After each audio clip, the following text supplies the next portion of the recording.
I want to show you something that I said, this is really for me as much as you, and probably more so for me. I want to show you something that I've started to put. First of all, this is from 828. This is the merit badge. I'm starting to sew these into all of my shirts because wear your heart on your sleeve. I want to be reminded all the time. I want to be reminded all the time. Be a man of merit. Be a man of honor. Remember George Washington. But there's something else that nobody else sees that this is uncomfortable. Is it an uncomfortable moment for you? Something else that nobody sees, I put it here. And I put these tags on all of my shirts. It says, be who you were born to be. That's only half of the phrase that I say all the time. Be who you were born to be. The other half is not the person you've allowed yourself to become. I know, because I allowed myself to become something that I wasn't born to be. When you do step 1, step 2, and step 3, all of a sudden you find yourself here at E4, entrepreneurship. You solve problems. Necessity is the mother of invention. Is there anybody here that doesn't think we're on the edge of insanity or necessity? Now, we can choose to say it's insanity and then do nothing about it except point fingers at each other, or we can say it's time for the mother of invention to step up to the plate, and it's time for us to solve the problems. And as I explained earlier this week, it is up to the individuals to solve the problems. That's kind of the history of the 2 years that we've been on Fox. It hasn't been about hateful rhetoric. It hasn't been about anything. It has, from the very beginning, been about solving the problem, the riddle, what is happening, and what is the best way to do it. And I don't come to you as a guy who has the answers. I don't come to you as a guy who says I know everything. I don't. I clearly don't. I'm not a guy who says I get it right all the time, because I clearly don't. But we try. Because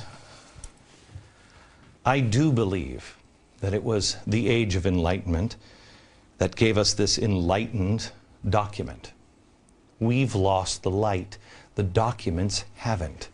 We have.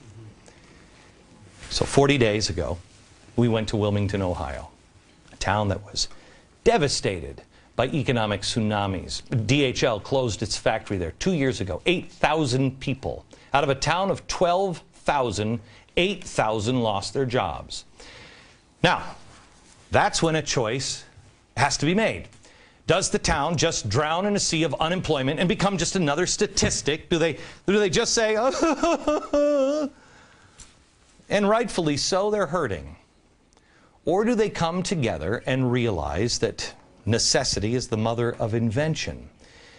That they realize a factory isn't the defining factor in their success. That's not what they are. We learned this on 9/11. We thought we were our jobs or our cars or our status or our money or whatever. And on 9/11, the moment the second plane hit the building, the first one we thought maybe that was the second plane hit the building. The moment, if you're anything like me, you thought, oh dear God, what is happening? And your very next thought was, where are my children? Where is my family? By the end of the night, all you wanted to do is be home with your family. Are you that same person still? Please, please, let's not have to learn this lesson over and over and over again. Wilmington made a choice. They could be the poster child for economic failure, which is what every other television show that went to cover them, that's what they could be. That's what the television shows all said they were, the poster child for failure. Or they could rebuild, they could pull themselves together, and they could be a source of pride for the state. And I don't even think the people of Wilmington realize this. But not just a source of pride for the state, a source of inspiration for the country and perhaps the world. Community spirit. Togetherness. Americans pulling together. I want to show you what has happened in the last 40 days. Raise your hand if you drove 12 hours to Wilmington with a bunch of frat brothers. And then the frat brothers and you decided to serve a night watch at Wilmington's 24-hour House of Prayer. Hello, Joshua. How are you? I'm good. How are you? That's a pretty crazy frat stunt you pulled. Yeah. All right, where's Stephanie? Stephanie. Now, Stephanie drove 17 hours from Texas to Wilmington to learn how she could make her house of prayer to be more like what was going on in Wilmington. This is after I was there, right? Yes. What happened? Well, actually, my husband and I drove together. This is Mike, my husband, and we drove together 17 hours with our daughter. And the reason we went there is because we saw the Wilmington special on the air, and we saw Robin talking. And about a year ago, I really feel like I've received a message to start a prayer place in McKinney, Texas. And when I saw Robin on the air quote 2 Chronicles 7:14, which is, "If my people who are called by my name will humble themselves and pray and seek my face and turn from their wicked ways," and that is key, turn from their wicked ways, "then I, being God, will hear their prayer, forgive their sins, and heal their land." And when we heard that, I mean, we just looked at each other and we said, we're going to Wilmington, Ohio. So we got there and we visited. Is a really, if you've never driven across Texas or out of Texas, it goes on forever. The only thing worse is flying over Alaska. That just never stops. You're like, am I in Japan yet? So you drove all that time to Wilmington just to find an answer. Don't tell me the answer you found yet. Did you find one? We did. Okay. Now, since our cameras stopped rolling, correct me if I'm wrong, Alan, you were with Sugar Tree Ministries. You are the basic food bank. You're not going to take any money from the government or the state or anybody else. We found you because you put your hands with everybody else and you guys just pray and say, Lord, if you're really our dad, you're going to provide. We need help, right? Since our cameras stopped rolling there, how many semi-trucks full of food have come? We've seen at least 6 semi-trucks and many, many trailers and pickup trucks. And toys for 500 families? Over 500 families, yeah. Okay.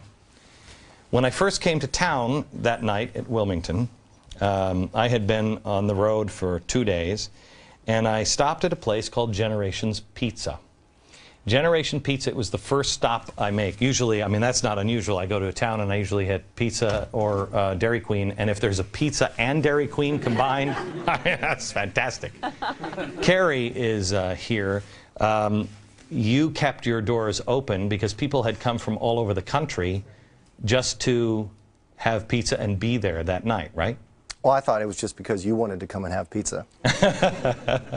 But yeah, we stayed open extra late that night. Okay, and you donated a year's worth of pizza, which we'll show in a minute, to somebody who, go ahead. Pizza for life, not just a year. Pizza for life. For life, yes. And you found somebody who could really, really use it. I'll tell you about that. The donation to a family that, well, could use it. Look, here's the point.